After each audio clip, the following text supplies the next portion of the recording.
Hello. Alam niyo, masarap pa rin dito sa bundok kung dito tayo titira. Sariwang hangin, walang ingay, malayo sa mga marites.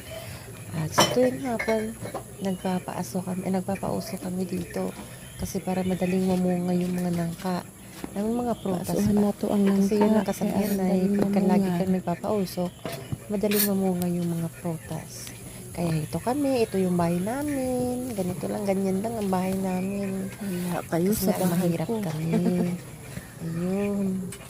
Ayan ang bahay namin. Mga bulaklak. Ayan, mga bulaklak din ako. Ayan, Bermuda. Bagong tanim lang yan. Tsaka yung foxtail. Ito yung palibot ng bahay namin, bakuran namin. Ayan yung bahay namin. Ganyan lang. Pero, andyan yung mga bulaklak. Ayan. Oo. Kung sa syudad yan, sa sentro yan, maingay. Dito sa bundok, Kaya dali na mamunga masarap nangka. mamuhay. Masipag ka Dayon, lang ang ako ang magtanim. millions. Ayan, meron din ako. Ako ang gitabunan. Ayan. Ako ang gitabunan, ako ang Tinampunan ko yung millions. aking Okay, millions. na mamatay. Tumus Yung bulaklak ko millions. Kasi nga, naiinitan.